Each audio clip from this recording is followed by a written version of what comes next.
How you feeling, Jess? That's how we start the podcast now. I'm doing good. How are you? I'm good. My foot's not under the table. There it goes. Okay. We're trying a new thing this week with April because she thinks when you sit down to podcast, I need to be given a treat. Right. It's extortion. She's like, I'm going to bark and boof until you give me a treat. Well, Jessica has this, like, it's like a toy that my friend Laura sent it to keep her busy and have fun. It's a rubber cup. It's her little baby shower gift. It's a rubber cup, and what do you fill it with? The little packets are over there. It's some sort of soft dog food. Okay. Like food squeeze thing, and then you freeze it. And so now she's very distracted with it. But if you have like your headphones in, you might just be hearing a dog in the background going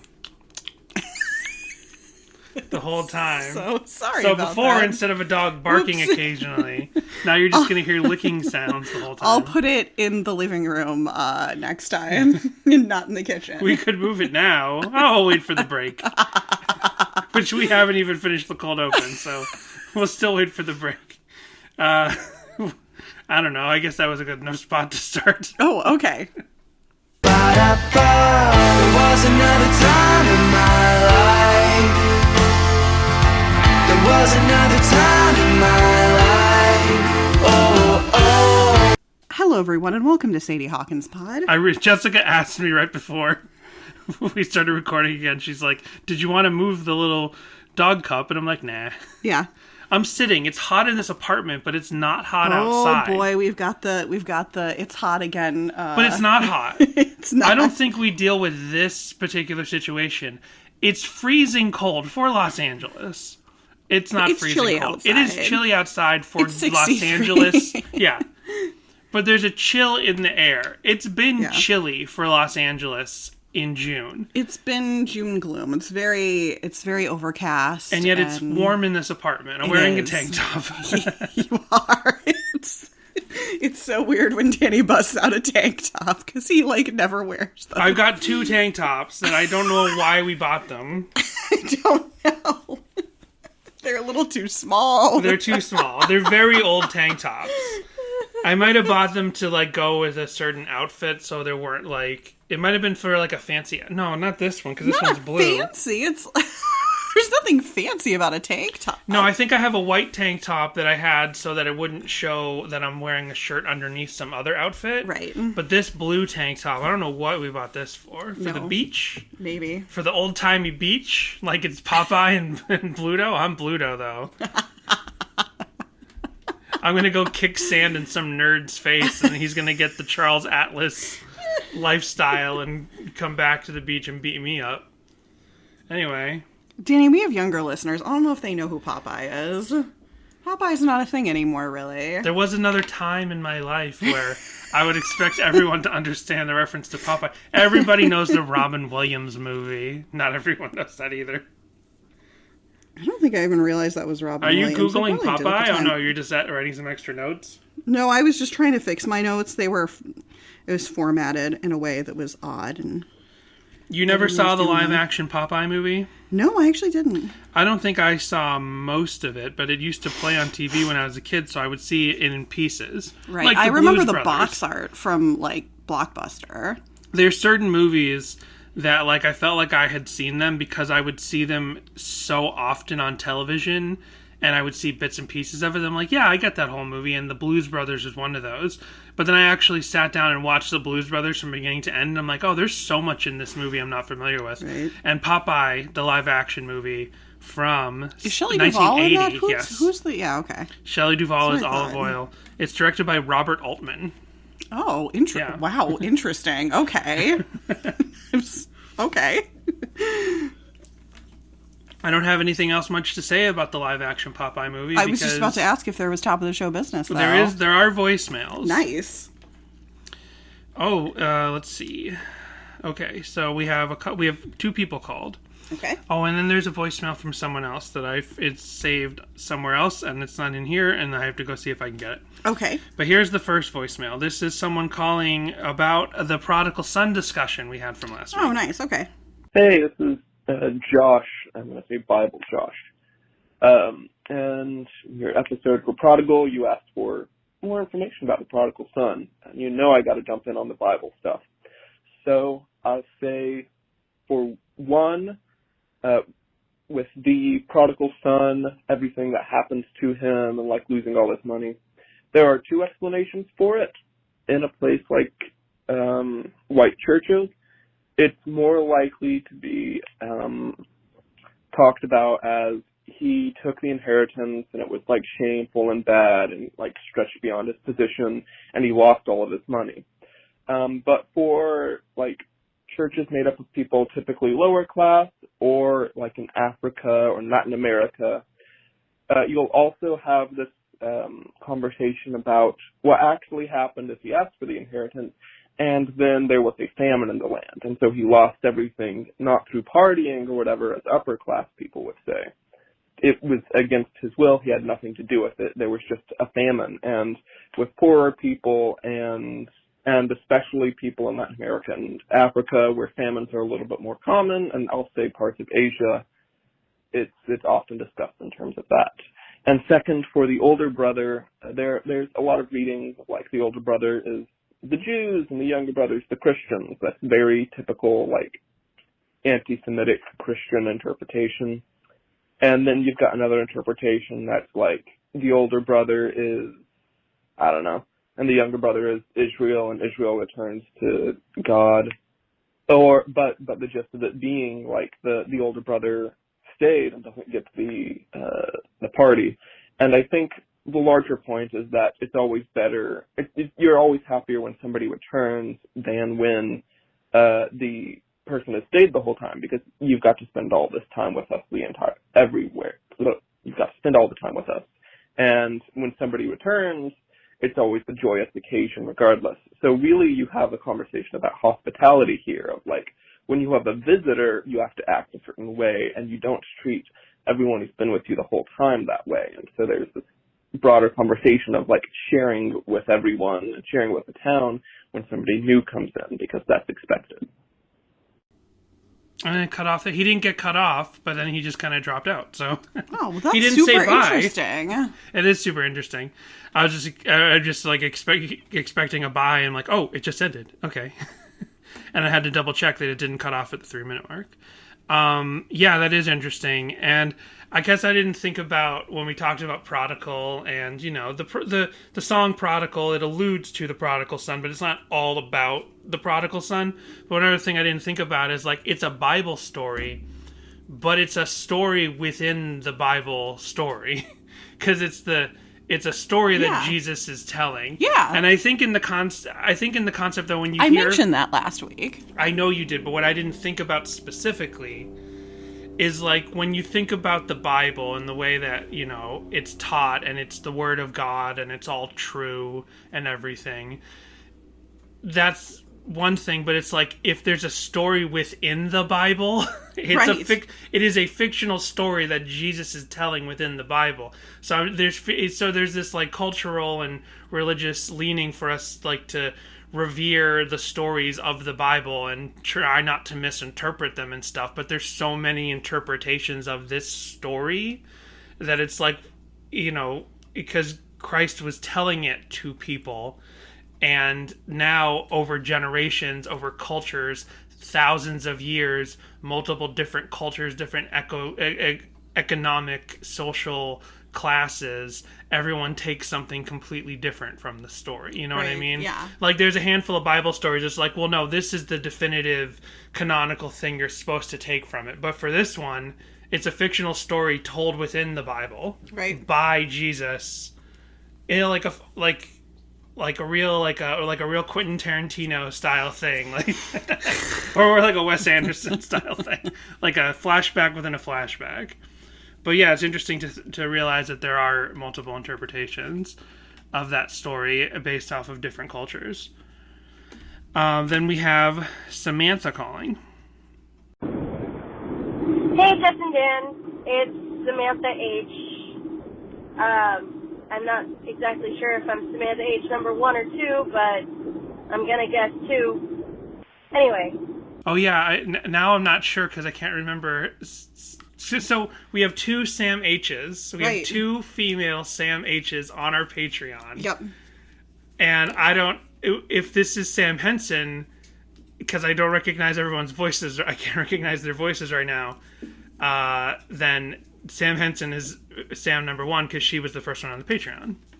But you know, like we've had multiple Joshes and we've had multiple Johns on the Patreon, and like, but everyone has a different last name. I was like, what are the odds we get 2 Samantha H's? Yeah. Like, what am I supposed to do? And I don't like to like fully mention everyone's last names. I don't know. Like, should there be some? We need nicknames. Yeah, everyone should hit. Not just Samantha H 1 and 2. We got to figure out nicknames. I guess I could just call them by their full last names on the ad read. I'm not changing it this week, but yeah, I thought to myself, like, if we're gonna read everyone's name every week, people might not want their full last name. I never bothered to ask anybody. People probably don't care. But anyway. You could probably read what they signed up with Patreon as. Yeah. Like what they, have as their username or whatever. And this isn't Sam Henson that's calling. This is Sam H number 2. Okay. Right on. I'm calling because I've been listening to the last few episodes, and I had a lot of comments that I wanted to make, and they all seem to just kind of leave my brain whenever I want to give you guys a call. But I sent over an email a little while back. I don't know if you guys received it. It was pretty long. It has a lot of information in it, and I was a bit under the weather when I wrote it, so I had time to sit down and go through it. First off, before anything, I want to say, obviously, congratulations are in order. I am super excited for you guys and the new addition to your family. I am a newly single mom, and my baby is 16 months, and it's tough, obviously, for obvious reasons, but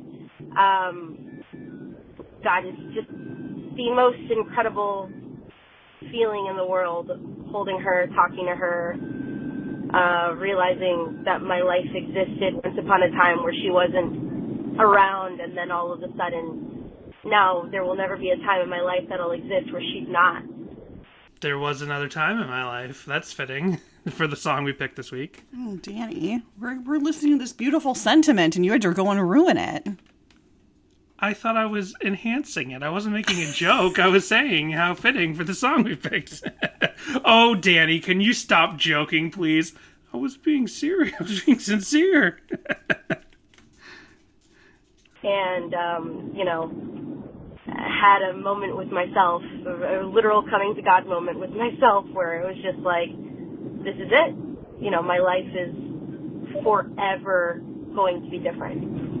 And I'm just so excited for you guys to go on this journey of parenthood. You guys are going to be incredible parents, and I'm very excited for you. I had a lot more that I sent over, but I wanted to give my congratulations to that, and that's pretty much all I have to say for now. I think I had more that I wanted to say, but I can't remember right this second, so I might call in later and iterate to you guys my thoughts on the previous episode, because I had a few, and I just can't remember right this second. Sorry. All right. Bye. Thank you so much. And congratulations to you. And oh my gosh, I can't imagine going through this journey alone. Oh my goodness. That's amazing and incredible. I did get Sam's email, and I'm so sorry I haven't replied to it. Maybe I probably won't reply to it before this episode's out. but it is long, and I started reading it, and I definitely want to read it. I'm so busy with work, like the shreds of time I have that aren't like dedicated to recording this podcast, editing this podcast, are spent like trying to recover from this incredible ass-kicking job. Not kick-ass. It's fun. I like the people I work with.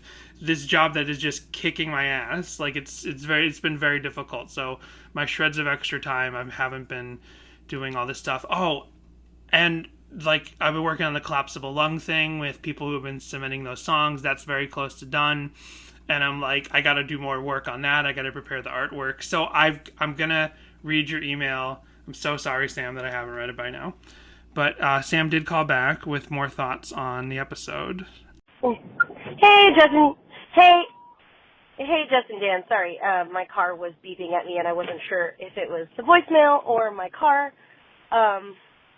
So I am calling because I just finished re-listening to both Prodigal and For the Moments That I Feel Faint. And I wanted to address something that was brought up in Prodigal. We're talking a lot about how Matt Stephen is talking about how the church hasn't been very Christian in the way that it's treating its, I want to say it's populace. Really, the way that I really want to word it is the way that Christianity has started to treat its subjects, because Christianity kind of puts itself on this royal pedestal of them looking down on everybody, and a lot of Christians have taken on and adopted this concept of being superior. And I think that there is this hugely important thing that people are not discussing, and it's the fact that Christians have begun to isolate the people around them to make themselves feel better about their beliefs. And I know that, hashtag not all Christians, right? But the reality is that it's a lot of them, specifically a lot of people with boomer mindsets, a lot of people with even Gen X mindsets, have this idea of what Christianity is supposed to look like because it's what's been ingrained in them for so long. And they don't want to change their way of thinking. And so I feel very strongly that the song Prodigal is actually about, Ethan has put himself in the position of a Christian who is coming back to the church and coming back to Jesus and being able to say, hey, I don't think that this is exactly what you had in mind when you left, and I just want to know why Christians have taken your message and kind of bastardized a lot of the things that you've said to us. You told us to be kind to the poor. You told us to treat each other as equals. You told us to just love everybody, and I don't see that happening, and I feel like your message has kind of been lost in the fray, has been kind of just lost amongst your people. And I think that's where the concept of you've got egg on your face, but the face will keep washing your feet. I do believe that, it's about the fact that Jesus is like, hey, you're making a mess of things. Like, I don't know which one of you is actually listening to what I'm saying. I think that you guys are just continuously trying to say that you love me, that you care about me, but everything that I've taught you, everything that I've told you has been lost. And this relates to the email that I sent you earlier today, right before I called you. I sent over an email, and I realized, after watching the video that I sent you, and after looking at Relient K's merch, it kind of clicked for me that, there is this unspoken message that Christians send in when they say you need to love everybody. They also say, but make sure that you tell everybody who's not listening to you that you're going to hell. Make sure you tell everybody who doesn't believe the way that you believe that they're going to hell. And that's a big problem, because then you isolate people who suffer from depression. You isolate people who are gay. You isolate people who have actual, like, issues, like trauma holders, people who are suffering from trauma that the church has caused them. Yeah, I totally agree. Yeah. I think that's exactly what he was going at with this song, with the song last week. And I see the email that Sam sent us, and it's a reference to a YouTube video called "The Dark Reality of the Christian Music Industry" from 2 years ago. It's got Similar in it, Refinery 29. I think I've seen people talking about that video, but I haven't actually seen it myself. Okay. So anyway, I completely agree, and I wasn't fully prepared to have this conversation right now. I was expecting to get a little bit into stuff about April. You're done with your little toy already? Oh my gosh, I have to put more in next time, clearly. Or put 2 out. I wasn't fully prepared for this conversation, even though this will come up a little bit in the song, but going back to the discussion of a prodigal and like the failings of the church and all of that, and how ill-prepared I am for those discussions overall, because it's nothing I've ever studied. But then again, for someone like me who is a lot of people, like someone who hasn't like fully studied everything, doesn't understand all the vernacular and all the discussions for this stuff, if it doesn't make sense to an everyday person who isn't fully like Bible studying every day, then shouldn't it make sense to that? And when I look at the church and I just see like and online and people just like hating people and people treating people horribly. Right. And yeah, it's a failing of the church. It's like I haven't heard of hashtag not all Christians, but I remember things like, it wasn't a hashtag back then, but I remember things like during 9/11 when people were treating all Muslim people like they were all the terrorists. And like that's basically what's kind of happening now with Christians. Like they're claiming Christ and they're storming the Capitol and they're claiming Christ and they're like killing people. Like I don't know what to tell you. It's like it's fucking horrible. And yeah, like I still have a faith in Christ, and I just don't see that Christ is representative of what's happening in America today. And I don't know about all of the other cultures like we talked about in the previous voicemail, but all the different cultures and and how that Christianity might be reflected in other places in Europe and Australia and places where they don't speak English, like Africa and South America, like Josh was mentioning in that previous voicemail. But everything Sam's saying makes complete sense to me. This response from the church that's just, if you believe in Christ, everything's going to be fine. If you believe in Christ, you're not going to have these issues. If you believe in Christ, your world changes. This idea that the church has that, if you believe in Christ, then everything's going to go your way. And if it's not going your way, you're not believing hard enough. You're not a good enough Christian. That's hugely important, I think, especially in today's society where we have millennials and Gen Z. You have people like us who are just like, but what about the fact that, I'm still suffering? Yeah, this is absolutely right. Sorry to cut you off there, but this is absolutely right. And this is something I can speak to a little bit more. We talked about this with Prodigal and how that One Genius annotation was like, this song is about how people shouldn't take for granted how God gave them houses and yards and picket fences. Like, no, that's not it. But at the same time, like, it's like, I mean, within my lifetime, within our generation, and within America, like, the way that we view Christ is constantly changing. And it changes all the time. It changes with every generation. It changes. The values of people change all the time. So their way that they express or the way that they have a relationship with Christ and what they expect from their Christianity changes all the time. What we experience in our generation and like these youth groups in the 90s, like totally radical times with Christ, like that's going to be completely different from how people experienced the Christian church just like 5 years before, 10 years before.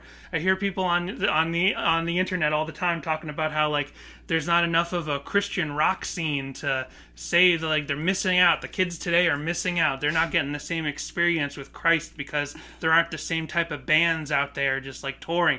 Hey, I'm like, Relient K's still out there. they are still out there. But I'm like, what are you talking about? Because, yeah, it's cool to have that. It's cool to have those bands and they're singing about the things you believe, but that's not integral to a relationship with Christ. Right. Because that's marketing. And that's kind of what it comes down to is like, not just, and I harp on the Christian music thing all the time and how it really, that's just a marketing tool. That's marketing made to make money. And just like any other industry, any other music industry, any other aspect of any of that stuff. But like, and they weren't even targeting our generation. They're targeting our parents' generation. They're targeting the boomers who are like, you know, who were very fearful and things because like that. You see, what I was thinking is you see a change in the marketing of Christ all the time. And I mean this in a literal money-making sense. Even if the people behind the books and the sermons and the churches and the audio tapes and the DVDs and the VHS tapes, even if the people behind those things mean it and they want to get people saved and they want to get people to have peace and they're coming at it from a loving point of view, it's still a marketing tool. And the way that people see those videos and those DVDs and stuff, it changes your expectation of what your relationship with Christ means. So there are a generation of like boomers who were raised in churches and watch tapes and listen to audio tapes where it's like, Jesus exists in the world to make you prosperous. Right. And of course, if you have a faith in Christ, you know you don't need to worry. But that's not what like people in Africa are going to be getting. Right, they're going to have a relationship with Christ, and they're like, "Oh, I didn't love Christ hard enough, so I don't have my own home. I don't have like the economic social construct of places in the world don't allow them to have the things that we can have in America. So do the Americans love Christ more? I would say no, because they're constantly doing horrible things in his name. Like, you know, people have done horrible things in Christ's name for literally thousands of years, slaughtering whole nations. Oh my God. I'm not the person to talk about this. I think we've spent the last 3 years proving that. There's a reason why I just sit here quietly. I'm trying to be a Christian. I believe in Christ. I believe that Christ has my back and that he loves me and I love Jesus. But I how am I still going to hell when there are things that are out of my control that are still happening to me? I can't change who I am on a fundamental level. I can't, you know, just because I believe in Christ doesn't mean that I am able to be a different person. But you still say that I'm going to hell, and Jesus is telling me that I'm fine. Like, Jesus is telling me that he loves me, but you're telling me that that's not what Jesus is saying to me. And this is an argument that I continue to have with my parents over the course of my entire life, where it's, I have a different relationship with Jesus than they do. I don't believe in hell anymore, and I know that that's like a huge thing, but I still talk to Jesus. I call it working with Jesus as opposed to I believe in Jesus. I have a different relationship with Jesus, but the way that I talk to and communicate with Jesus still feels so much like it did when I was a part of the church, when I was going to church and when I was, you know, loving on my brothers and sisters in the church the way the church told me. I feel closer to Jesus now than I ever have in my entire life. And who's to tell me that my relationship with Jesus doesn't matter because I don't believe the way a Christian, quote unquote, told me I need to believe. And I don't think that's right or fair, because who's to say that Jesus didn't lead me to the way that I believe now? My undying faith hasn't led me to that point. I think that Prodigal kind of speaks to the concept that the church needs to change its view because it's isolating so many people that also need to be loved. When I was younger, I tried to start a ministry in my church for young kids because I was in high school and suffered from depression. I had an eating disorder, and I still very much believed in Jesus. Like, I prayed every day. I felt very connected to Jesus. I felt like I had the Holy Spirit in me. I really, really, really did have what I would call a relationship with Jesus, but I still struggled with mental health. I still struggled with depression and anxiety, and that's normal for a teenager, and I was made to feel like there was something wrong with me. My relationship with Jesus was obviously not authentic, was obviously not what I thought it was. And that is kind of what the church had made me feel like I should believe them. I should believe that idea. Yeah, and that was nonsense of that church. Like, believe, anyone can believe whatever they want to believe. They can believe that every single word of the Bible is true. You can be whatever sect, whatever denomination, whatever tenements you believe. But this idea that, like, Jesus is a replacement for mental health is not true. No. Like, that's not, and I don't think Christ ever gave the idea that he would just like fix everything for you all the time. Right. It was about growing and working with, like she just said, working with him, growing and learning to become a person. We're still human beings. Yeah. Right? And that's a huge problem that I know I personally have had, and that I think we both have kind of had with trying to find a church family in our adult lives, is that we keep trying different churches, and it's like they'll say something or, put out a certain belief that is very much against Danny's and my fundamental beliefs. Mm-hmm. And so it's like, well, I don't really want to go back here because that thing bothers me. I don't agree with that. And I don't really want to grow in a place where they have such a different view from myself. So we try someplace else and then they have some other little thing. And so it's like, we've both just kind of very much taken our own sort of individual paths with the Lord sort of at this point, because it's so hard to find what we're looking for out there, which is just that sort of open, loving, like, feeling and everything, and not having, not necessarily preaching certain, like, controversial issues or that sort of thing or whatever. Like, right. I'm loving these voicemails, so there's about 2 minutes left here on Samantha's last voicemail. And it sucked. It sucked a lot. And I tried to reach out to my leaders and say, hey, I think it would be hugely important for us to do something, because the rate of suicide amongst teenagers is really high right now. And I think that there is definitely a need for outreach from the church for these kids. I think we could do some good if we have some sort of, like, actual safe space, like a group therapy thing, as opposed to, leaders who were put in place to become therapists, which I didn't think was healthy for us, because a lot of my friends felt like we were being forced into that by our parents, and we didn't feel like it was safe, and we felt like maybe if we could all talk together as a group, it could be better for us as a unit. And so I tried to pose it to them, and they essentially were like, oh, we'll get back to you. That sounds like a really good idea. And then I never heard anything from them again. And that just made me feel jaded, and it made me feel like my feelings didn't matter, my experiences didn't matter, and no matter what I did, no matter how hard I tried, the church was never going to take the needs and desires of young teens who struggle still with mental health inside of the church. It was just never going to be taken seriously. And that isolated me at a very young age, as well as a lot of my friends. So I think that our generation is continuing to grow up with this same concept of isolation, this same trauma. And I do think that Prodigal speaks to that. The Prodigal really does speak to those of us who wanted more, and the church was like, we're still better than you, and we don't care about what you think. And so, I wanted to address that and sent over some things that I think you might be interested in seeing. Okay, thanks. I absolutely agree. I love it. Thank you. You want to take over the podcast? Because it's much, much better said than 180 episodes of this podcast from me. I know something else I thought of when we played that part of the voicemail, that last part. Like, just a minute ago I said this idea that, like, your Christianity or your relationship with Christ is supposed to be this fix-all cure for your mental health, right? And then you have like the Christian scientists who literally believe, well, if you have the right faith, then you shouldn't take any medicine, right, ever.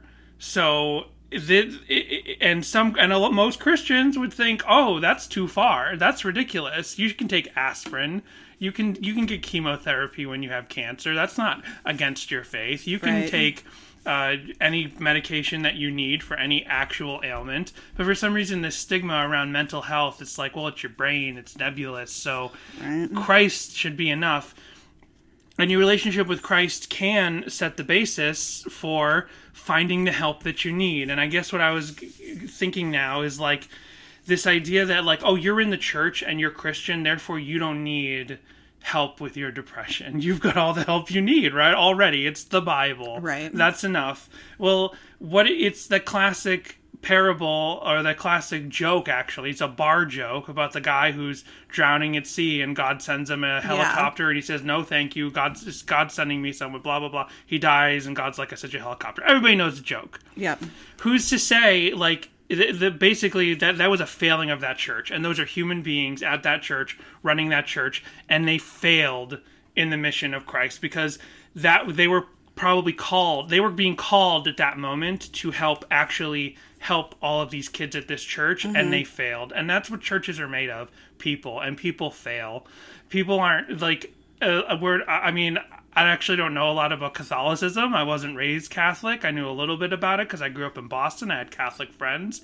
But, like, you know, how the Pope is infallible and stuff. Like, when it comes to all these Protestant Christians around the music of Relient K and similar bands, like, these church leaders are fallible, and they are completely fallible, and they failed Samantha and all the other people at her church that time. So it's like, God could be leading you to find the right medication, or leading you to find the right therapist, or whatever you need to get on the right mental path. Yeah, absolutely. And That's God it. sending the life raft. Yeah, and then people are blocking the life raft that God is sending. Yeah. And the thought that I had, and this is a much less dire thing than Samantha's story, but I was interested at a youth group I was at about, like, helping out, like taking, not a leadership position, but like getting some sort of like responsibility, helping out there. Yeah, more involved.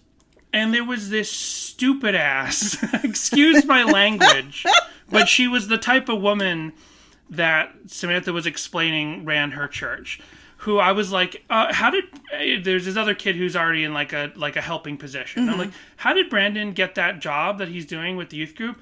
And this older woman, she's like a teacher at the school. She's not directly tied to the youth group. She's like a church leader at this church. She's like, God put him there. I'm like, yeah, but how did he get that? Like, what were the steps? And she says, God put him there. Like, I wanted to help, and the steps was like, oh, you go volunteer with the pastor over there, or oh, you go talk to she didn't do the Lord's work that day. Like, I wanted to help with the church, and she said, no. She did Satan's work that day. She did the opposite of God's work. I was reaching out to help with the church, and instead she decides to use this as some sort of little moment to say, God put him there. Like, yeah, I'm asking, how can God put me there? No, God, you can't go there until God puts you there. Well, you're supposed to put me there through God's work in you, and you failed. Yeah, that was very wrong. But it wasn't, and maybe, who knows, if she hadn't been a roadblock, I might have helped out at the church, and I'd be a much more pious person today, and I wouldn't be taking out on my Relient K podcast, I wouldn't constantly be taking the secularist view, I wouldn't be so lax in the knowledge of the Christian faith, all of this and that. I'd be, you'd be married to a much more Christian guy, or you wouldn't have married me because I've been too Christian. No, that wouldn't have been a problem. No, I guess not. You were kind of more pious when I first met you. Than I am now, for sure. But yeah. Anyway, I love you. I love you too. I'm glad it all works out. And thank you, Samantha, for calling with those great voicemails. So speaking of taking the secularist view, let's talk about the song this week. There was another time in my life, which I'm actually not taking a secularist view. No, it was actually the other way around. I was like, oh, whenever I heard this song, I totally thought it was about a girl. Like, when I originally listened to this song, I didn't dive deep into the lyrics. I didn't dive too deep into the meaning. And I think it's partially because I was like, there was another time in my life. Well, I mean, That's a pretty common sentiment. that's a pretty common sentiment. Romantically. Right, romantically. And Matt Thiessen's still playing in his high school worship band all these years later. Like, when was this time in your life? You dressed up as Salty the Singing Songbook when you were like 3. What is this time that you're singing about? Shoot, you took my major point. we were doing the pre-episode that we sometimes do during dinner, and I'm like, I would peek behind the curtain. Sometimes we talk about the episode before we do. It's like, oh, you should know my point I'm going to make here, so you have a reply prepared. And then we'll talk about something else, and I'll be like, oh no, I got a point about that, but I'm not going to mention it because I want to get your real reaction on the podcast. My major point this week that I held back from you during our pre-show dinner was that. Yeah. So we just have the same point. Yeah. So, like, and I get it because you can stray and come back and accept all that sort of thing. Yeah. And that totally makes sense, but it still is like, all right, where you're still looking at, this is the Bird and the B-Sides era, so you're still looking at a relatively more Christian Relient K. You're not a collapsible lung Relient K. This yet. is also there's multiple things happening in the history of Relient K during this point, because this is also when we talked about it recently. We just talked about it with Prodigal. Their more mature and pragmatic views on their faith, or Thiessen's lyrics on his faith, are really developing by and Five Score, and by this album, because the lining, I always come back to The Lining is Silver, but that was like a brain light bulb moment for me when I listened to The Lining is Silver, and I'm like, oh, this is the turning point where he's like, to me, in their discography, and it's not the opening track to this album, it's one of the earlier tracks to this album, where Thiessen is saying, the lining is silver, and we're the lining. All of us are the lining. People are meant to be loved and cared for in the way that we were just talking about on Sam's voicemail. And so there's a mature viewpoint. He's like, I'm not going to judge people. The lining is silver, and all of us are the lining is silver. So that's happening around this time. Also, Forget Not Slow Down is on the horizon. His relationship with Shannon is turning at this point. We've talked about it because I also had this big moment for doing this podcast where I realized that a lot of the Thiessen songs on the Nashville Tennis EP section of the Bird and the B-Sides are basically prequel songs or lead-ups to Forget Not Slow Down, because we all know Forget Not Slow Down is one major album work of his relationship falling apart. Right. That was happening at the time that they're writing Bird and the B-Sides. And and I gotta rephrase this every time we do a Nashville Tennis episode in this style.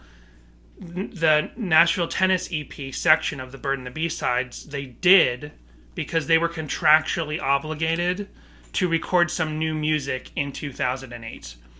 And now I extrapolate and I assume and theorize that they weren't ready to do album number 6 yet. I had to count. Five Score is the 5th album. They weren't ready to do album number 6 yet. So they were like, okay, we're going to put some B-sides together. We're going to record a bunch of new songs, call it an EP, even though it's really a full-length album's worth of new material. And we're going to put that together. So that's not our canonical 6th album. But a lot of the same threads that he's working on for Forget Not Slow Down are in this album. So that affected my thought on once I realized that in the last couple of years, that also affected my viewpoint on this song. There was another time in my life. It's usually something you say romantically to someone. Right. You can't absolutely say it to God. Now, in this case, I think it is a very particular artistic statement, and that it is God. He is talking about his relationship with Christ, but I think it's the reverse allegory from the usual thing, the usual joke about Christian music, about how you switch the babies for Jesus, right, and you have a Christian song. I think that this is a reverse allegory from that. I think he's singing about his relationship with God, but he's using that as an allegory to reflect on his relationship with Shannon. Sure. I think that the timeline lines up. I think that if you added one or two lines where it's clearly not about God and you put this on Forget Not Slow Down, it would fit 100%. I think the kind of moody, stormy, downbeat sound of this song fits really well on Forget Not Slow Down. And it's funny that this is a song about rejoicing in, on its surface, this is a song about rejoicing in your finding faith in the Lord. And yet the song is so downbeat. Yeah. Right? Yeah. So that seems a little antithetical. So I think that there's a little bit more going on. Just like a person's mental state, you can experience, just like Inside Out, or vice versa for our European listeners. Just, the point of that movie, that Pixar movie, is that emotions are complex. I think the complexity here is he's sad and happy and excited and remorseful and grateful all at the same time. He's grateful for his relationship in Christ, and he's grateful for the time he spent with the woman in his life, but the lady in his life. I'm somehow saying the woman in his life sounds more objectionable, like objectifying than to say the lady. So I think that this is a very emotionally complex song, even though on its surface, lyric-wise, it's very simple. Production-wise, it's a little complex, right? There's so much going on. It's like a soft jazz fusion song. There's definitely some Beach Boys influence in it. Yeah. You've got the harmonizing, and I really like the harmonizing. It is very pretty. It's definitely like a pre Air for Free kind of a feel to it a little bit. Yeah. And I think that this is one of those songs that's also just like, that is just another testament to Matt Thiessen's writing, where you could go, oh, it could be about either way. Right. It could be about God, or it could be about a girl. I think that if he had said, there was another time in my life before I really knew you, right, then you'd be like, okay, it's definitely about God. And I think that it's just the hang up is knowing generally about Matt Thiessen as a person. There was no other time in his life before he knew God. But there's definitely, I know I've had that myself, where it's like, you grow up in the church and you're just like, oh, we go every Sunday or whatever. You're not super, super involved or whatever. And then like one day you kind of have that stronger, like you feel that stronger connection, whether you're on a youth group trip or whatever happens, you come closer to God and you're like, oh my gosh, now I get it. Yeah. Like now I see it. So I'm like, okay, no, I totally get it from that point of view, but it still feels like we're just sort of goofing a little bit on the sentiment, in that we know that there was no other time in his life. It's more like, it's just, and that's just semantics. It's just, yes, there was another time in his life, I'm sure, before he was actually really close and understood his relationship with God. Right. And it's not to be discounted that when you, because I'm in the same boat. I was raised Christian. My parents actually became born again like when I was 1 year old. So my sister even was born when the family was fully born again Protestant Christian. There was no other time in my life before I was being raised in the Christian church, but there was a time in my life where I chose to be baptized. We talked about this actually. You were also raised in a Protestant non-Catholic denomination, but the way baptism worked and affirming your faith in Christ worked in my church was, and that particular denomination was that you had to, when you were old enough, meaning like you could be like, I don't know, 3, 5, when you were old enough to make the decision, you said to your parents and to the church, I want to be saved, I want to ask Jesus to save my soul, and then you asked to be baptized. As opposed to some other denominations, and including Catholicism, that baptize a child when they're born right away. We're just having this conversation in our regular life because of our baby coming. Like, Jessica's like, how are we going to get our baby baptized? And I was like, because we're not members, and usually you have to be members of a church. And so, we were in the Presbyterian church that my parents were a part of when I was born. They baptized me when I was like, I don't know, like 6 months old or something, maybe younger, I'm not sure. And Greek Orthodox, and I know there are lots of other denominations that baptize newborn babies, but I was not raised in a church, and most of the other churches I moved on throughout my teenage years also didn't baptize newborn children, and those were different denominations from the ones I grew up in. Maybe it's more of a Northeastern thing, But so this conversation came up in our regular lives. And so there was no, technically there was a time in my life before I knew God when I was 2. before my church said you made the choice, so now you get to be baptized. Now you're going to be not you get to be, but now you are going to be baptized because you made the choice. And then there were times in my life where I leaned towards the evangelical thing, the thing that's in the zeitgeist that's being talked about all the time now.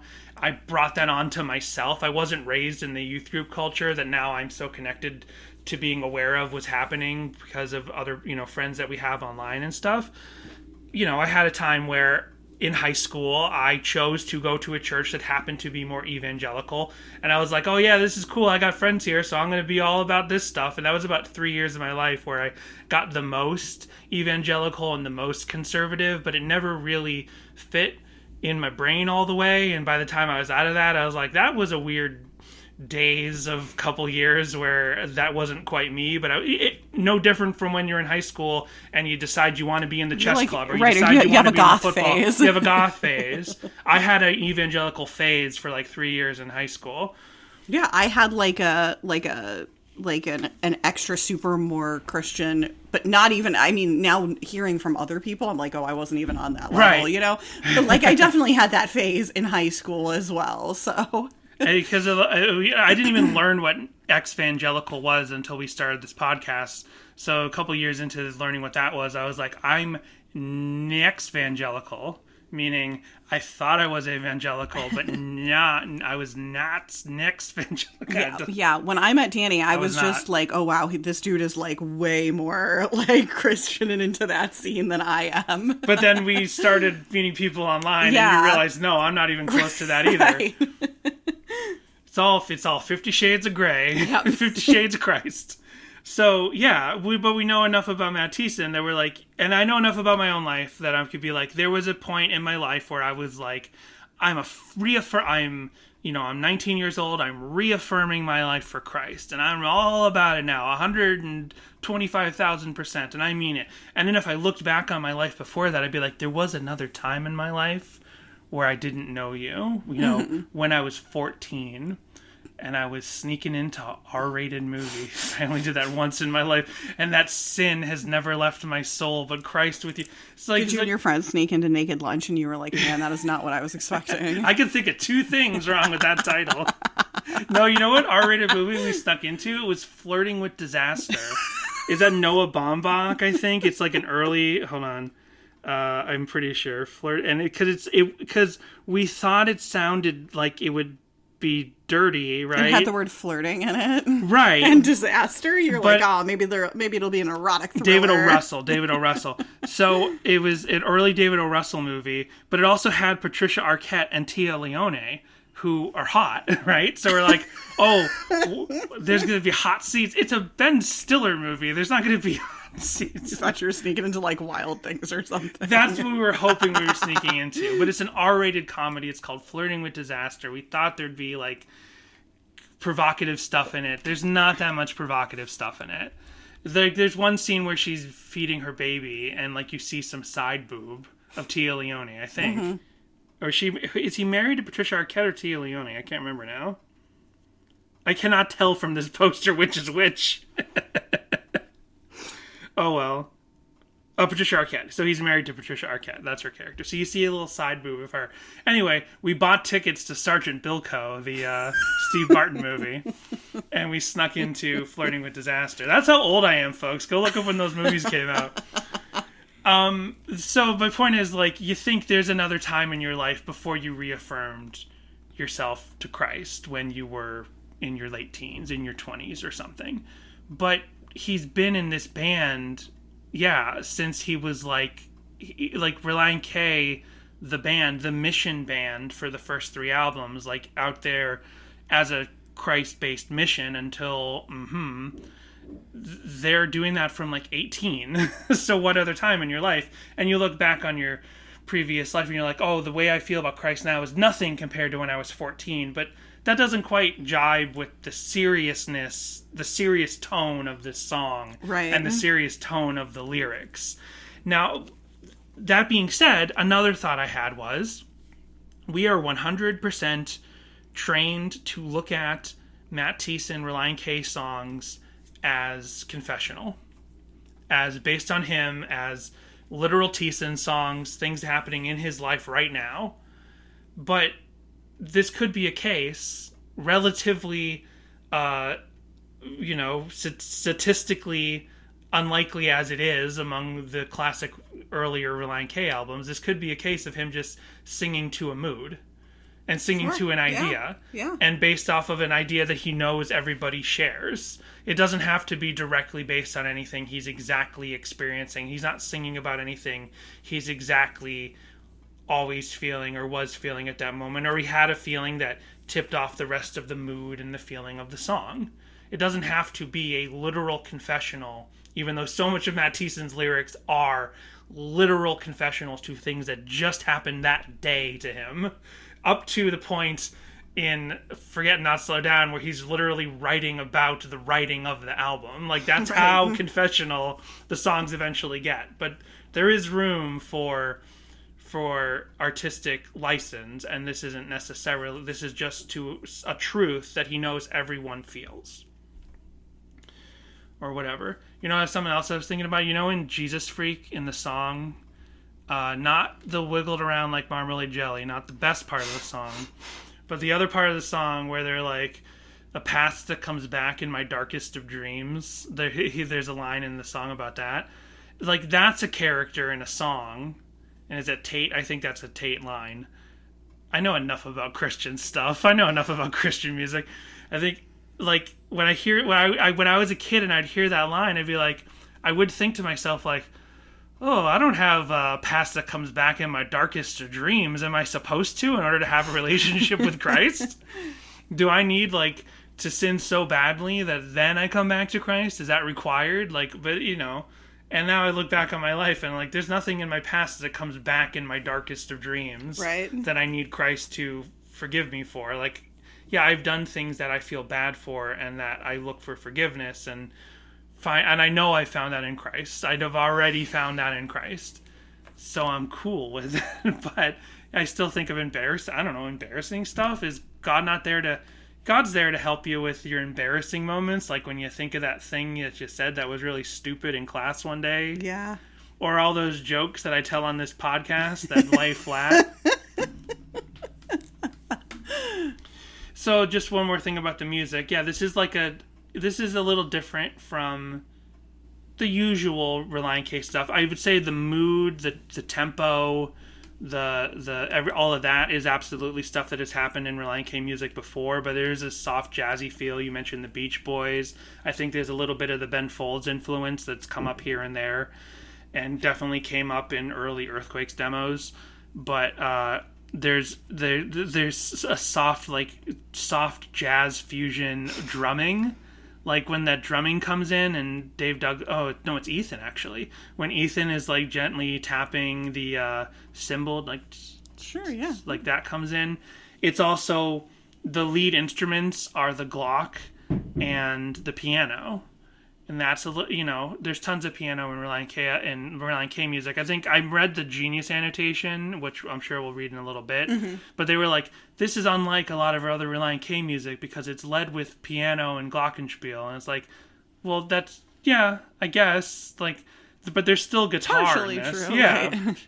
There is still guitar. It's interesting to hear a Relient K song where the guitar does take such a major backseat. The guitar's in there, but it's really just an atmospheric, and it's like leveled up with everything else. Like the guitar is not really separated from the rest of the mix. And when the whole band comes together, like a good jazz band, like a good full quartet, like everything is mixed together so levelly that it's nothing when the full song kicks in.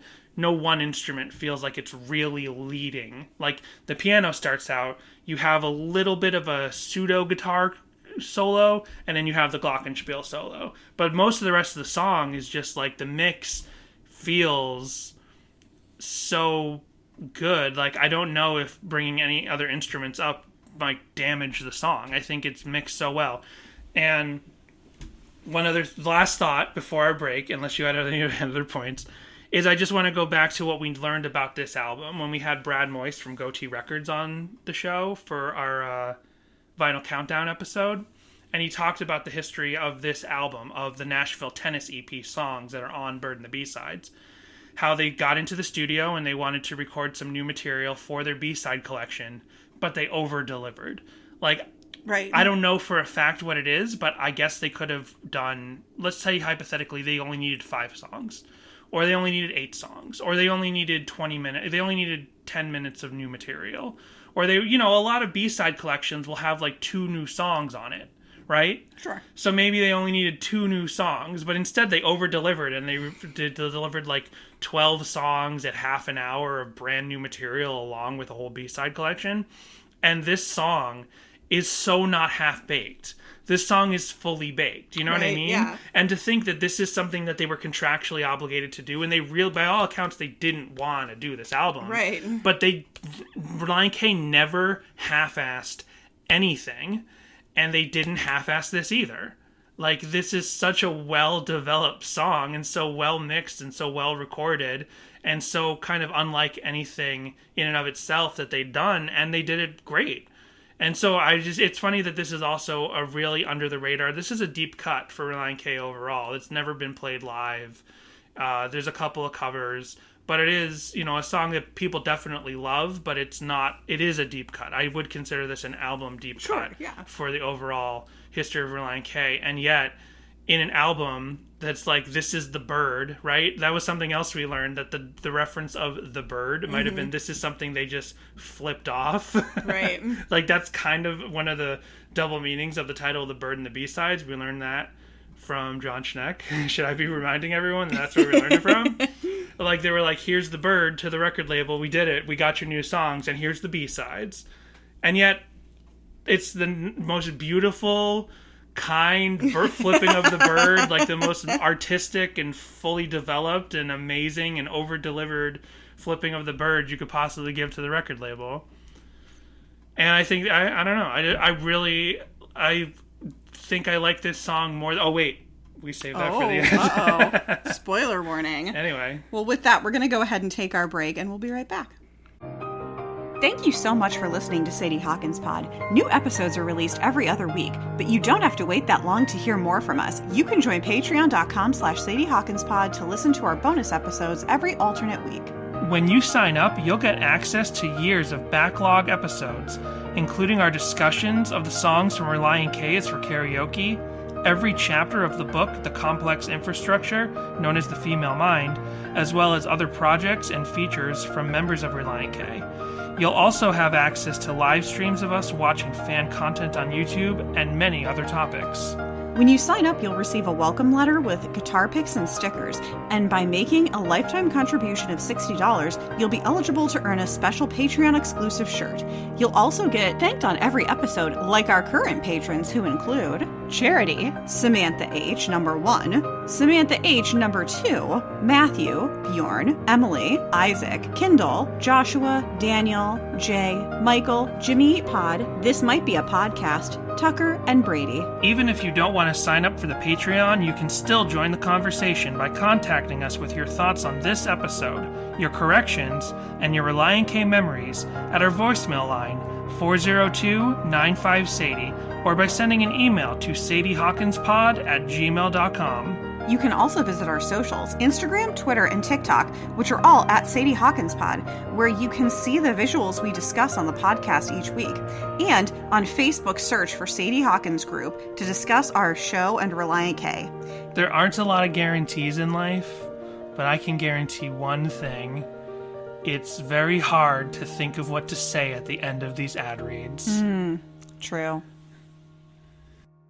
As you mentioned earlier, we do have a Genius annotation this week, and that's that and one song meaning are all we actually have. I can't believe there's only one song meaning. I know, right? Well, then this is like the waning days of song meanings. It as is, well. yeah. This is where you're starting to get that separation from it. So over on Genius in the About section, there's 2 contributors to this Genius annotation. There Was Another Time in My Life is about the security of knowing God. Frontman Matt Thiessen sings of how he struggled in his earlier life because he didn't have God's protection. The song is largely piano-driven with a vibraphone used throughout. Oh, vibraphone. I It said is- glockenspiel, but who knows? I don't know. It is softer than much of Relient K's discography, following a trend with the Nashville Tennis EP. And that, I'm like, is it? What if, there's a lot of soft songs in the first 5 Relient K albums. So, yeah, like, the only thing, I don't disagree that this song's about God, but I do disagree with the idea that singer Matt Thiessen is reflecting on a time before he had Christ. Like, he was raised in a Christian family. He had it from early on, and he was in his bedroom. We didn't even think about that. Like, yeah, he's already in Relient K touring in this very Christian band, but he was writing Marilyn Manson Ate My Girlfriend when he was 16 years old. What other time in his life existed before then? What other time? When he was 14. When he's 14, when he's 11. So then over on song meanings from July 16th, 2008. Ooh, coming up on however many years that is. ANC 8469 said, I think the song means that before, when he wasn't a Christian, he was incomplete, like the song says. Now that he was wondering if he could be saved, he was and got saved, and now he feels complete. Sure. So that just seems to be the general consensus, is that it is a Christian song. I meant to talk about that, but the idea of I didn't know if I could be saved. In this context, Relient K, Christian band, what else are you going to take away from that? I'm not contesting that is verbiage that is strongly co-opted by the Christian faith, being saved.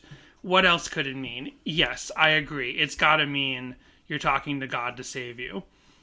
There are tons of, and I mean tons, there are millions of love songs about love saving you, love with a person saving you.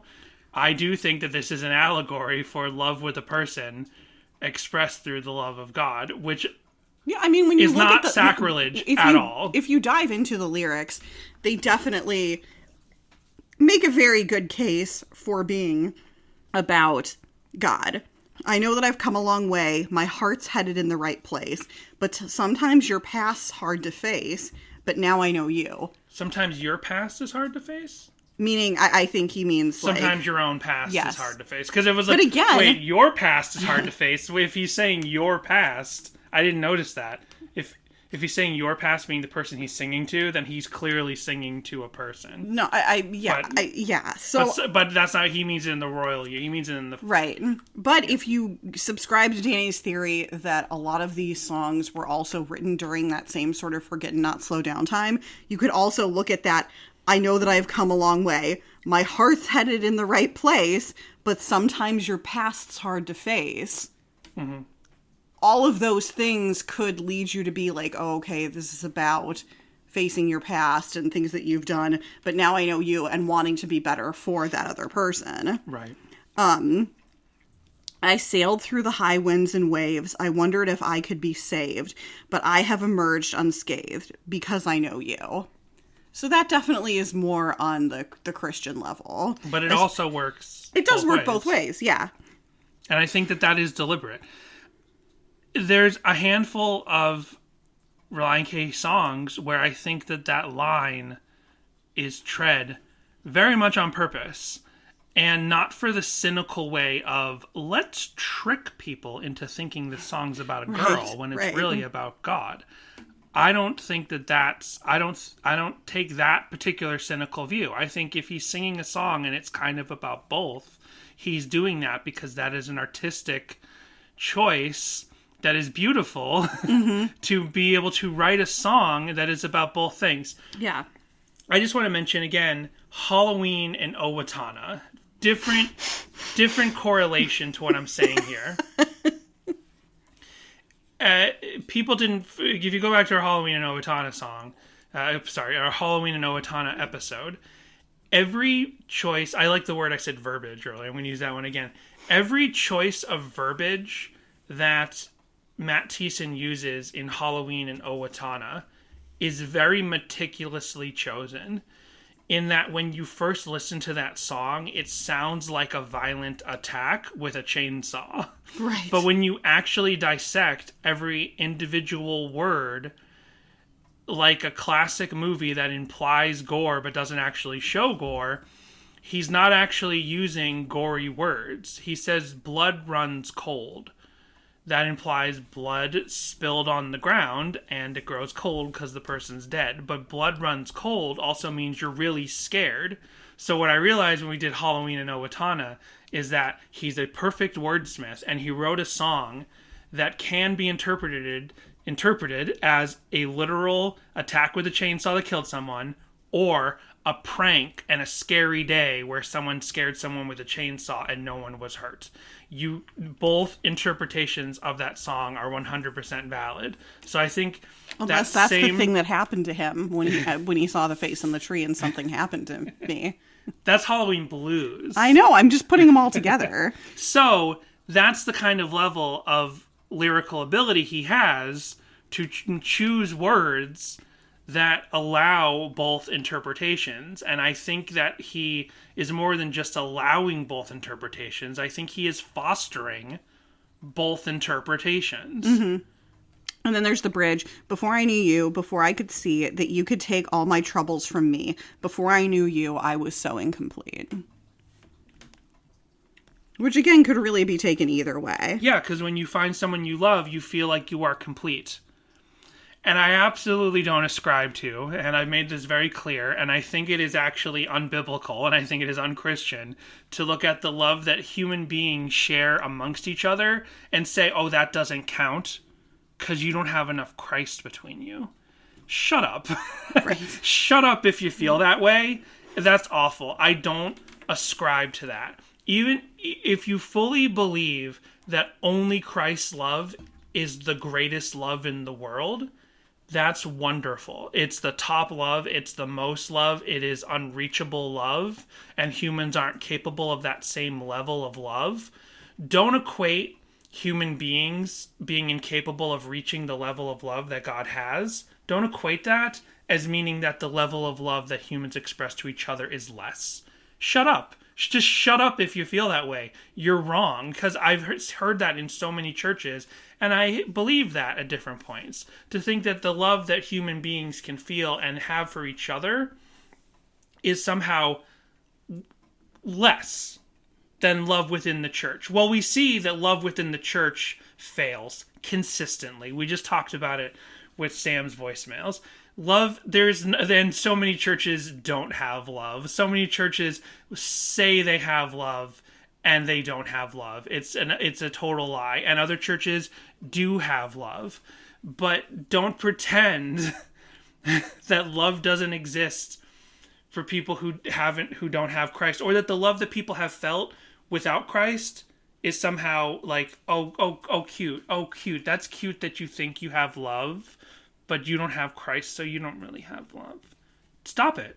Like, that's not what God wants us to love each other. And I'm not equating any of this with, like, Eros love or whatever. I'm not talking about that. I'm literally just talking about, like, kindness and acceptance and love and selfless love. Like, people are capable of dying for other people as well. You know what I mean? Yeah. Like, people talk about Christ, he died for us, and that was selfless. People are capable of selfless love without ever having had a relationship with Christ. It happens all the time in our armed forces. And I support all troops of all nations. Just kidding. Just trying to find a way out of this tree hole. All right. Well, what do you have for us, Dan? I know that I sent you a link to SoundCloud, I believe, with a cover. Oh, yeah. I found a couple of SoundCloud covers. Okay, cool. Let's see. And I got to look at TikToks. Let me go look at TikToks real quick. Somehow I'm becoming the TikTok guy. You only become the TikTok lady when Google if it shows leads up you in to TikTok. yeah. If it shows up in my deep dive, then I go there. If it doesn't, now I've started being like, oh, Dan, can you look that up? Because you have the app and I don't. Okay, let's see. What's this song called? Halloween in Owatonna. Yeah. Time. There was another time in my life. I'm sure if I just type in time Relient K, something will come up. Sounds. There was another time in my life. 0 TikToks. Okay. Well, there you go. This week, the trend, 38 TikToks. Oh. Happy Valentine's, which also has the word time in it, 4 TikToks. Oh. Girls Just Want to Have Time, 29 videos. There was another Valentine in my life. Oh. Yeah. There's never been another Valentine in my life. You're my only Valentine. Aww. So anyway, let's see. No Valentines. No live videos. Nothing that I found. No Setlist FM references. So this does not seem to be a song that Relient K ever performed live. But that would be fun. You know, the song's almost 3 minutes long, but it doesn't feel 3 minutes long. It feels very quick. Like Right. something about the structure of this song, by the time it's over, you're like, it's over already? But it was a 3-minute song. So many other 3-minute songs feel You're like, 3 okay, minutes. yeah. When Yeah, is this you're gonna you're a be? When minute is this in, and gonna you're go? like, I am done. I am ready. We got everything we need to get out of this song. But that's like how well written this song is, and it's kind of sad that it's a deeper album cut. That it is like, I don't think there's any fat on this song. I think this song is as lean as it can possibly be. And you couldn't maybe you could add a little bit more, maybe you could, I don't know. But you definitely couldn't trim it down any further. So let's see. We have April looked up at me when I said let's see. What do you think? What do you think that meant? Here is should we start with the two best covers? Should we Okay. start with one of those, or should we Sure. do people who are having a good time? I mean, You know I what hope I mean? everyone's having a good time. But the two really good covers, and then the covers where I hope Why don't you everyone- do one of the really good covers and then save another one for last? How Okay, does that sound? so here's- a little sandwich. Here's the most transformative covers. And you know, with Relient K, we don't get a ton of transformative covers. This is Dudley Do Wrong. Okay, This month's cover right on. on Dudley Do Wrong's page, YouTube channel, it says, I've been to this Islands month- of Adventure. I get that reference. this month's cover of the month is a personal favorite of mine. I hope you enjoy and remember Growing Up comes out on November 18th. Be sure to follow me on the socials at @_Do Wrong to keep up to date on all things Do Wrong.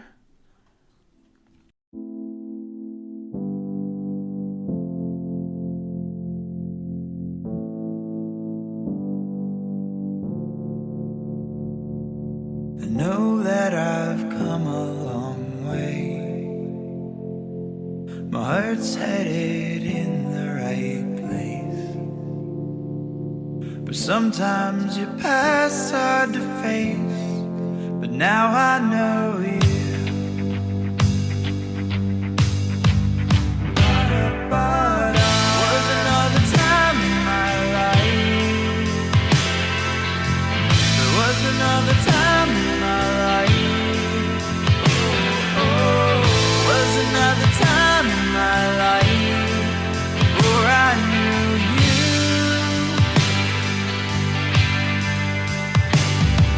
I sailed through the high winds and waves. This is really great. It was really good. It's not as transformative as I first thought. I only listened to the first 30 seconds, and it sounded so different.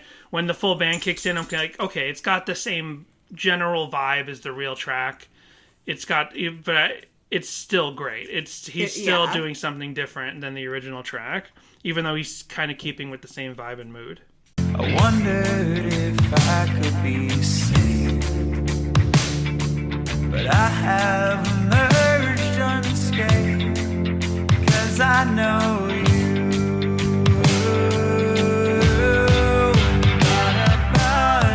Was another time in my life. Was another time in my life. Was another time in my life before I knew you.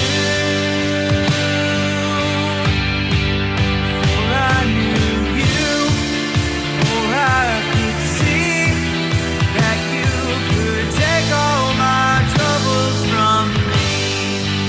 It's interesting that he's playing a ukulele out of all of the instruments that we're hearing in this cover. Yeah. Well, it's actually on YouTube. It's hashtagged piano, guitar, ukulele. Interesting. There's probably more going on there. There's definitely more going on there. But, like, this also kind of...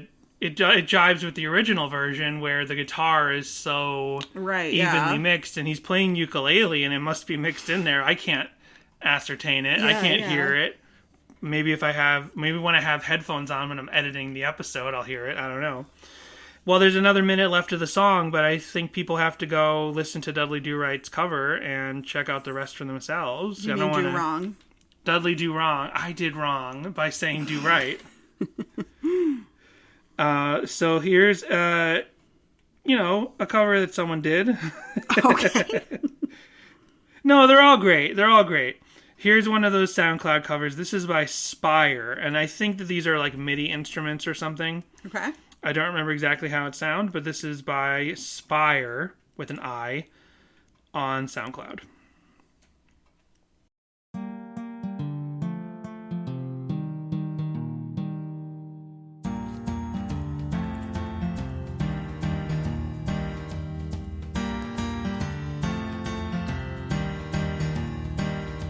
I know that I've come a long way. My heart's headed in the right place. But sometimes your past's hard to face. But now I know you. Ba-da-da-da. There was another time in my life. There was another time in my life. Ba-da-da-da. There was another time in my life before I knew you. Ba-da-da-da. I love it. It's fun. It's a very unique take on the song, especially with it has the a demo-like feel, but I like it. I do like that. Here is the other SoundCloud cover. This is Max Moraine, not spelled the way of Daniel Moraine. This is M-O-R-A with a little dash above it, N, Max. This is also on SoundCloud.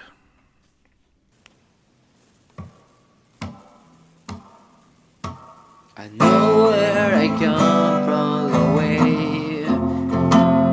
My heart's headed in the right place.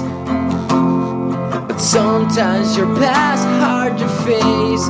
But now I know you.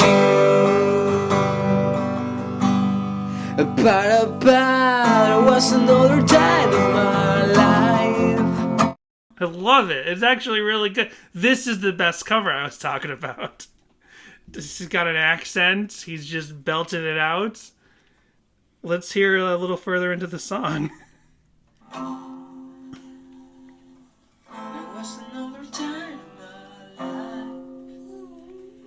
There was another time in my life. There was another time in my life before I knew you. That's basically the same as the first part of the song. Where's the little bridgey breakdown? Here. That's all. Okay. It's great. Great job, Max. I love it. I'm always waiting for those covers where it's gonna sound really lo-fi, like the person. It's outsider art. I'm basically looking for that outsider music style thing. I want someone who's we kind of get it with what's their names. The ones who did the Relient K full tribute, the self-titled full tribute. What's their Princes of the Sun? Princes of the Sun. Yeah. I'm basically looking for the Shags or Viper of like Relient K covers, like someone who is really just doing the best with what they have, but it has a vibe that's like perfect. And this is nearly there. But you know who has a vibe that's perfect is friend of the pod, contributor to the Collapsible Lung tribute project that's coming out in just a matter of weeks, and we'll be doing a full Collapsible Lung anniversary episode because 10 years of Collapsible Lung is upon us. But Adam Goff Nice. did a cover of this, and it's so funny because I left a comment on his YouTube video because this cover is just from 3 months ago. And I was doing the research and I find the cover and I reply to Adam Goff and I say, "Are you making sure you cover the songs that are left on our list?" And Adam replied on his YouTube comments and said, "LOL, nope, this video was a redo from one I posted years ago. I deleted the original video since it was worse quality." Well, now I wish we'd heard that one if we had done this song earlier, but here is Adam's very recent cover of There Was Another Time in My Life, just on piano. Adam always does interesting setups with all his different covers. Like sometimes he's out in the front yard, sometimes he's at dusk, and sometimes he's here and he's there, and sometimes he's got a guitar, and sometimes he's doing other things. This time it's him and a piano. I just, I like that he doesn't just, he decides what instrument he's going to use, what's it going to take to do this song, and then figure out an interesting setup. It's the whole package. So here is, and he's going to have you're going to get to hear him sing twice on the Collapsible Lung album, tribute album. Here is his cover of There Was Another Time in My Life. I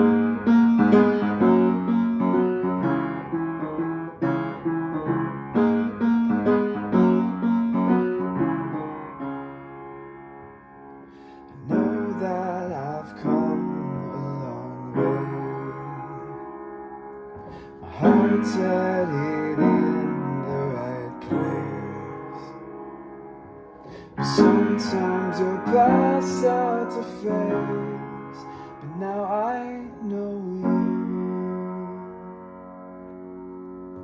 There was another time in my life. There was another time in my life. There was another time in my life before I knew you. I sailed through the high winds and waves. I wondered if I could be saved. We could keep playing that whole cover too. It's lovely. Love it. And there's another piano cover, but why even play that one? Oh no, I mean, there's only so many covers. We might as well play that one too. This is Carter Heminger. This is a big act to follow up, but here's Carter's cover. Oh. This piano cover isn't quite the same as the other one. Now I'm getting, this is an ad for Joy Tunes. Now I'm getting piano-based ads. Oh, no. They're like, you love piano. All right.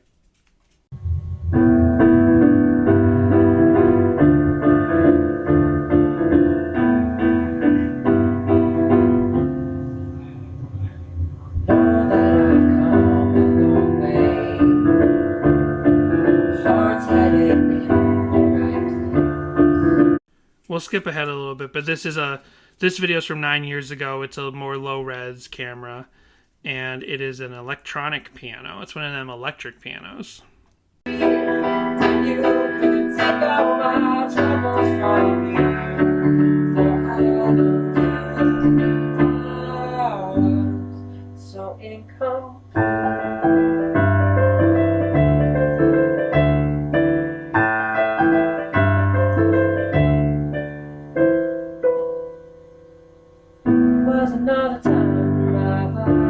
That's good. We should have heard the little sped it solo up a part little of bit. everybody. Yeah, we should have listened to the solo section of everyone's songs. Oh well. Go out there and look them up for yourselves. Yeah. Give everybody a listen. That's why I read out the full names. So if you type in Relient K cover and then the name of the song and the name of the channel, you can go find these yourself. So I guess we did all the covers. Just one more left. And if you're a patron, two. you get those links for you already there because you get Danny's notes. That's right. Join up. Oh yeah, and I activated free trials on Patreon. Oh, so, nice. Like I said last week, now that 7-day free trials are activated, you go to Sadie Hawkins Pod, you get a free trial, you download all the Patreon episodes, and then you cancel. Yep. I'm not sending stickers and all that stuff to people on free trials. Like, you have to actually activate your you have to activate your account before we're gonna send you the physical things. But if you want to go download all the digital stuff, great stuff over there. And we have some new ideas as well for Relient K book club. I was gonna say, you got to go listen to our episodes where we read through the complex infrastructure known as the female mind. Those the are book fun. that Relient K did not write, Right. but their name is on the book. You know, we talked about what do we follow up Relient K book club with. There's nothing really that's Relient K book related. We looked at the other book from the guy who really wrote the book, and it's much more hardline. We read one chapter, we did a test episode, and we canned it because we're like, this is not fun. It was not fun. It was not fun. And and we were a little too inebriated at the time to really and then I found that blog about the evils of Christian rock and how Christian rock is really like a psyop to we read through that. It was also not fun. It was also not fun. It was a little fun at different points, but also like it was so oddly written. I was like, I'm afraid of this person coming after us now. I think they're not all there. I mean, it's one thing to like have really hardline beliefs, but there's some unhingedness to that blog when we really started reading it. So we're like, what are we going to read? You know? And then we talked about I Kiss Dating Goodbye. I'm not sure that's going to be fun. Like just some sort of Christian book. No. Oh, and before I say it, one other thing we toyed with when we run out of Relient K songs overall in the free side of the podcast is doing like Christian relationship books and laughing at them and being or learning things that might make sense for us as a couple. But then, you know, I don't know. I don't want to get heavy into all the Christian talk all the time anymore. I just can't do that week to week to week. So, what if on Patreon we read a relationship book that is a little less Christian-based and a little bit more science-based, space exploration that were. Because I don't know if you heard this, but men, well, they're from Mars, and women, they're from some other planet. I think Venus? This is our Tom DeLonge tie-in. Yeah. We're thinking about it. We gotta. The book is on the Hoopla app, right? Yeah, it's on the library app. Yeah. So we don't have to like commit to buy a copy or anything. We can read it digitally for free.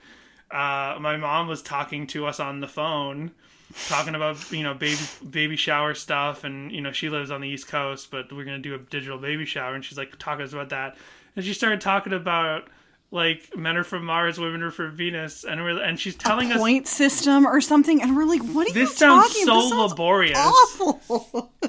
It sounds like the kind of book that the before they split up, the character from Deathbed, his wife might have, like, bought a copy of Men Are From Mars, Women Are From Venus to try to get their relationship to work. It's like, we're going to do a point system. Like, when you do the dishes, you get a point. And he's like, great, I'm just going to... He drinks a whole bottle of Jim Beam. He's like, I'm going bowling. She's like, when you go bowling, you don't get a point. And he's like, I don't care. Yeah, so we were like, oh, that sounds hilarious and awful, and so maybe we'll read that. We'll do that. we'll just have to see. Let us know what you think. And maybe we'll help you with your relationships out there by reading Men Are From Mars, Women Are From Venus. Oh yeah. But you can only get that at patreon.com/Sadie Hawkinspod. Yeah, so there's two more covers. There's one by Rebecca Ramir and one by Natalie. So let's hear. This is called The One Woman Band by Natalie.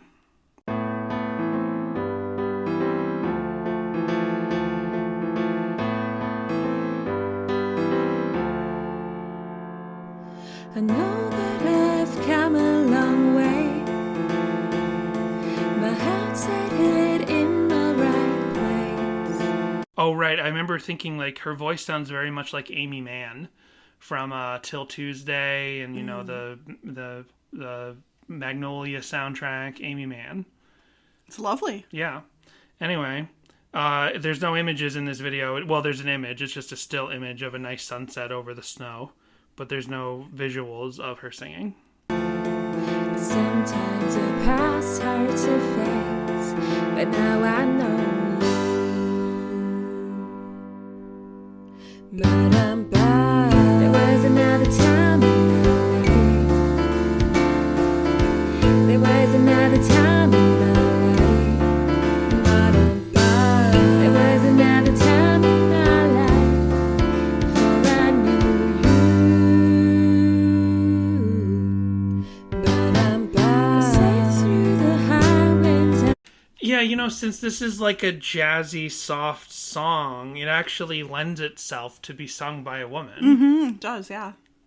And yeah, like not yeah. And it actually, and because this person's voice reminds me a lot of Amy Mann, I could hear an Amy Mann version of this song. I would really love to hear that, but we technically kind of get it here. We just get it with some very simple demo style instruments, but yeah. Cool. Well, I really like that cover too. So actually, all these covers are great. I'm sorry I even implied that any of these covers weren't good, because they're all amazing. And there's one more that will play out. This is Rebecca Ramir, and it's another female voice cover, and it's another piano cover, but then it blends into Getting Into You Oh. a little bit through. That's fun. We'll just play it in the room. I won't. There we go. Put the microphone up. Speaker up to the microphone. Another great voice. Everyone's got a great voice in this, including that guy on SoundCloud. Everyone out there just doing what they love, playing music. There was a time in my life where I would have been more critical of these covers. No, I don't think we've ever been critical of... I feel like we've gotten spicy maybe once or twice, but not often. Oh, it just changed up. Makes me so unsure of these things. I ask myself, do you know why you are getting Whoop. The timer just went off. The timer just went off for the podcast has to end, not the laundry timer. So what do you think of this? It just kind of switched up. Yeah. I find this happens on YouTube a lot, where people do these live mashups. They call them mashups. Right. But they're really just medleys. They really just do one song and then they lead into the next song. Yeah. If you're going to do a live mashup and call it a mashup, like, I feel like you need to weave in and out of both songs consistently, like a real mashup. Well, you still got a bit left going on this. Maybe they'll switch back. She did. There you go. So, Danny, do you like this song more or less or the same as you did before? Getting Into You? No, I definitely like this song. There Was Another Time in My Life. I like it way better. I could definitely hum this song. I knew this song I thought I knew this song very well. But really paying attention to it this week, I'm like, oh, this is actually a secret top tier Relient K song for me. I don't know if it'll ever, I don't think it might not get the accolades that it needs in the fandom, or that it might deserve, and maybe it doesn't deserve them. Maybe I'm just having a little bit of an overestimation, a little bit of hyperbole, just because this song really touched me this week. But I love this. I really like this song more. Well, never underestimate. There Was Another Time in My Life. I like it about the same. You like it about the same? Yeah. Jessica, well, that's okay, because you're from Venus and I'm from Mars. So those things are going to be expected. Thank you all for listening. Stay safe and healthy out there. We'll talk to you in 2 weeks. all the time in my